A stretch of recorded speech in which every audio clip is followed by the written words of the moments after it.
ચાલો મિત્રો, આજે આપણે જાણીશું શ્રી રામનો ગુજરાત સાથેનો એક અનોખો સંબંધ.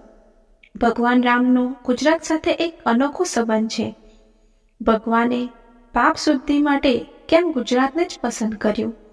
જાણો પૂરી વાર્તા. રામ મંદિર બનીને લગભગ તૈયાર થઈ ગયું છે. આગામી 22 જાન્યુઆરીના દિવસે રામલલ્લાના મંદિરની પ્રાણ પ્રતિષ્ઠા થશે.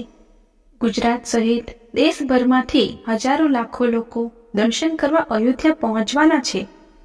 ગુજરાતમાંથી પણ અયોધ્યા મંદિર માટે અનેક વસ્તુઓ બનાવીને મોકલવામાં આવે છે, જેમ કે 1100 કિલોની અગરબત્તી, તેમજ મંદિરનો તાંબાનો દીવો અને અયોધ્યા મંદિરનો ધ્વજાદંડ.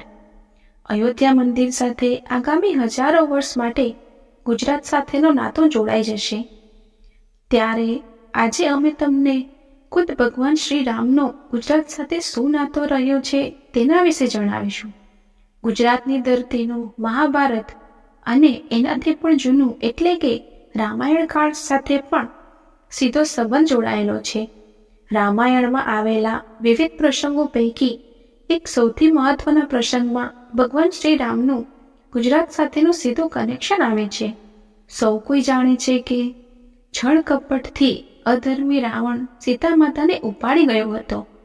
ત્યારબાદ હનુમાન અને વાનર સેનાની મદદ લઈને ભગવાન શ્રીરામે લંકા પર ચઢાઈ કરી, રાવણનો વધ કર્યો અને તેનું રાજ્ય તેના ધર્મના પ્રતીક સમાન ભાઈ વિભીષણને સોંપ્યું. પણ શું તમે જાણો છો કે રાવણના વધ બાદ ભગવાન શ્રીરામે ગુજરાતના એક સ્થળ પર વિશેષ પૂજાપાઠ કર્યો હતો? ભગવાન શ્રીરામે ગુજરાતના એક ખાસ સ્થળ પર એક વિશેષ યજ્ઞ કર્યો હતો. સૌ કોઈ જાણે છે કે રાવણે સીતાનું હરણ કર્યું એ અવગુણ સિવાય તે ખૂબ જ મહાન રાજા હતો. રાવણ એ ખૂબ મહાન શિવભક્ત હતો. રાવણ ખૂબ મહાન વિદ્વાન હતો. આ સાથે રાવણ એક બ્રાહ્મણ હતો. શાસ્ત્રોની માનીએ તો કોઈ પણ સ્ત્રી અથવા બ્રાહ્મણની હત્યા કરવાથી મહાપાપનો ભાગીદાર બનવું પડે છે. તેથી રામે પણ ધર્મનું પાલન કરતી વખતે રાવણનો વધ કરવો પડ્યો. પરંતુ રાવણના વધ બાદ બ્રહ્મ હત્યાના પાપથી બચવા માટે ભગવાન શ્રી રામે ગુજરાતની એક ખાસ જગ્યાએ યજ્ઞ કર્યો હતો. પૌરાણિક કથાઓમાં એનો પણ ઉલ્લેખ છે કે રાવણ વધ બાદ બ્રહ્મ હત્યાના પાપથી બચવા માટે ભગવાન શ્રી રામે ગુજરાતની પુષ્પા નદીના કિનારે યજ્ઞ કર્યો હતો. ઉલ્લેખનીય છે કે આ સ્થળ આજે પણ ગુજરાતમાં હયાત છે. પુરાણો અનુસાર જ્યારે રામે રાવણનો વધ કર્યો ત્યારે તેમણે વશિષ્ઠ ઋષિને એવા સ્થળની પૂછા કરી જ્યાં તેઓ બ્રહ્મ હત્યાનું પાપ ધોઈ શકે.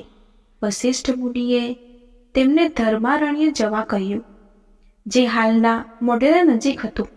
ધર્મારણ્યમાં રામે મોઢેરા ગામ સ્થાપ્યું અને ત્યાં યજ્ઞ કર્યા. ત્યારબાદ ત્યાં સીતાપુર ગામની સ્થાપના થઈ, જે બેચરાજી મોઢેરકથી 15 કિલોમીટર દૂર હતું. પછીના સમયમાં આ ગામ મોઢેરા તરીકે ઓળખાવા લાગ્યું. જય શ્રી રામ.